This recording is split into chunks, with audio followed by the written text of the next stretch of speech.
নমস্কাৰ। আজি আমি গৈ আছোঁ শিৱসাগৰ জিলাৰ ঐতিহাসিক বকতা নেমুগুৰিস্থিত প্ৰাৰম্ভ নামৰ এটি প্ৰতিষ্ঠানলৈ, যি প্ৰতিষ্ঠানৰ জৰিয়তে আমাৰ থলুৱা লোককৃষ্টি, থলুৱা সম্পদসমূহক আধুনিকতাৰ পৰশেৰে পংকজ ৰায়দঙীয়া নামৰ এজন বিশেষ উদ্যোগী ব্যক্তিয়ে প্ৰচেষ্টা হাতত লৈ সকলোকে স্বাৱলম্বনৰ দিশত এটা দিশ দেখাবলৈ সমৰ্থ হৈছে। আৰু এই আপোনালোকে দেখা পাইছে প্ৰাৰম্ভৰ এটা পৰিৱেশ।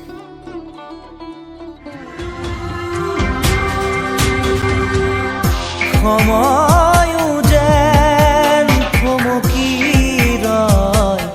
পুৰা চকু জুৰি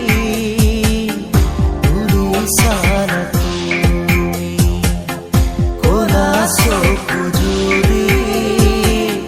ঘূৰি চালা তুমি সময়ে যেন বিচাৰি ৰয় লাজুকী হাঁহিৰে উঠৰে কপনি লাজুকী হাঁহিৰে উঠৰে কপনি।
প্ৰাৰম্ভ একচুৱেলি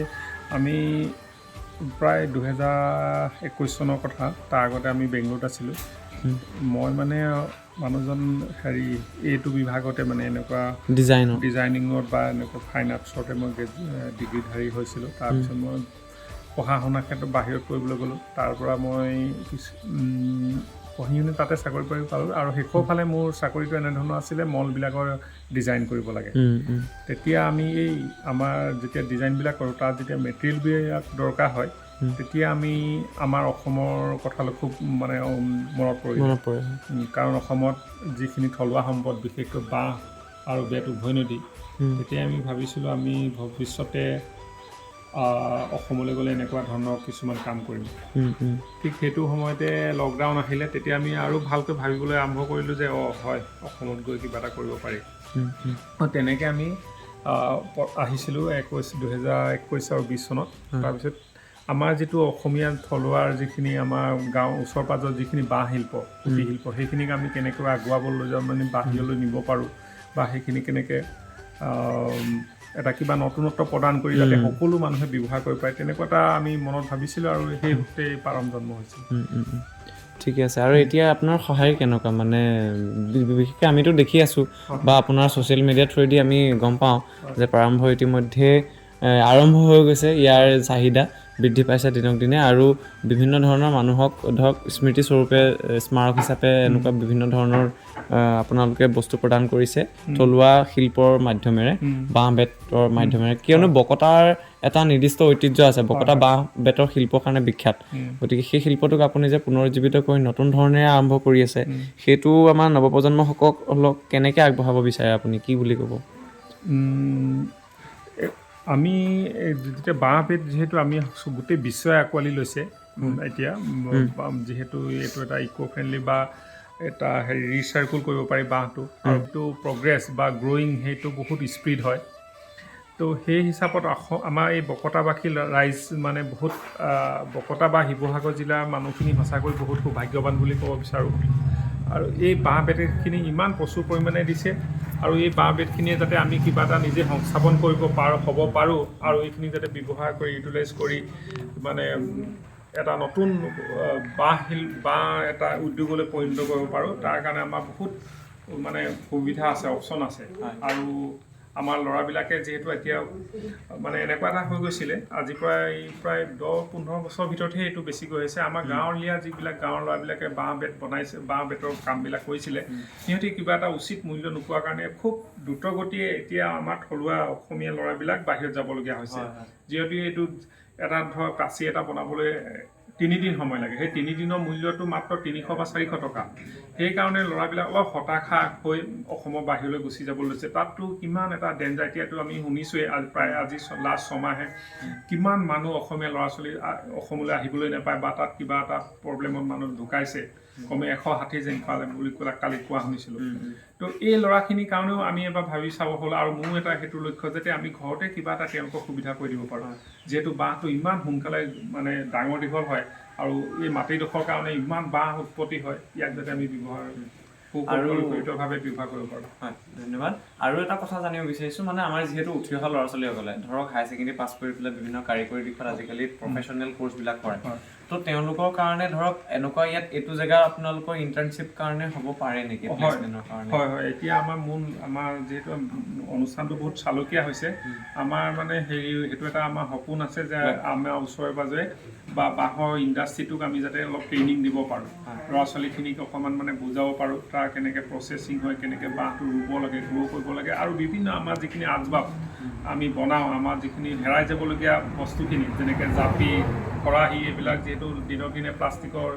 বস্তুবিলাক আহিবলৈ আৰম্ভ কৰিছে আমি এইখিনিক যাতে পুনৰ জীৱিত কৰিব পাৰোঁ এইবিলাক আমি ল'ৰা ছোৱালীখিনিক শিকাবলৈ খুব মন আছে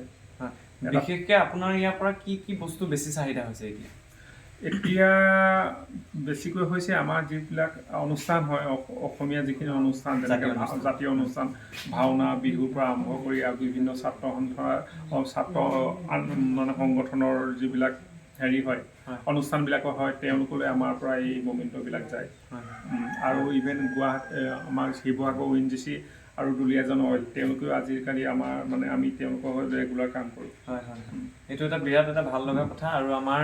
উঠি অহা ল'ৰা ছোৱালীবিলাকৰ কাৰণে বিশেষকৈ যিসকলে হতাশাত ভুগি পেলাই পঢ়া শুনা সামৰি ঘৰতে বহি আছে তেওঁলোকে নিজৰ উদ্যোগটোক নিজৰ থলুৱা বস্তুখিনিক লৈ পেলাই যে আমি আগুৱাই নিব পাৰোঁ বিশ্বমুখী কৰিব পাৰোঁ সেই বস্তুখিনিক লৈ পেলাই কাৰণ এতিয়া ভকেল ফৰ লোকেল যিটো ট্ৰেণ্ড চলি আছে তো সেই তাৰে এটা ফলশ্ৰুতিতেই দাদাসকলৰ প্ৰচেষ্টা আৰু তেওঁলোকে আমাৰ নতুন ল'ৰা ছোৱালীসকল যিসকলে ইচ্ছা প্ৰকাশ কৰে তেওঁলোক ইয়ালৈ আহি তেওঁলোকে নিজাববীয়াকৈ দাদাসকলৰ আণ্ডাৰত সেই ট্ৰেইনিংবিলাক ল'ব পাৰিব বাঁহ কেনেকৈ ৰোৱাৰ পৰা আৰম্ভ কৰি বাঁহৰ শিল্পলৈকে কেনেকৈ তেওঁলোকে বনায় গোটেইখিনি তেওঁলোকে শিকি ল'ব পাৰিব বুলি তেওঁলোকে জনাইছে আৰু এইটো সঁচাকৈ আমাৰ অসমবাসীৰ কাৰণে এটা আশাপ্ৰদক খবৰ যে কেৱল অসমৰ ভিতৰতে নহয় অসমৰ বাহিৰতো এই অনুষ্ঠানৰ পৰা যথেষ্ট সমাদৰ লাভ কৰিছে তেওঁলোকে ইতিমধ্যে জনাইছে আৰু ইয়াৰ পৰা আমি বহুতো আশা কৰোঁ ভৱিষ্যতলৈ আমাৰ এই অসমৰ সেই বাঁহ শিল্প লগতে যিটো কুটিৰ শিল্প উদ্যোগটো এটা জাকত জিলিকা হৈ উঠক আৰু তাৰে প্ৰচেষ্টা আপোনালোকে যি আগবঢ়াইছে সেয়া আগবঢ়াইছে তাৰ কাৰণে আমাৰ ফালৰ পৰা বহুত বহুত ধন্যবাদ তুমি যে আহিলে আমাক উৎসাহিত কৰিবলৈ তোমাক ধন্যবাদ দেখি আছোঁ এতিয়া আজি সঁচাকৈ লগ পোৱাৰ সৌভাগ্য হ'ল ধন্যবাদ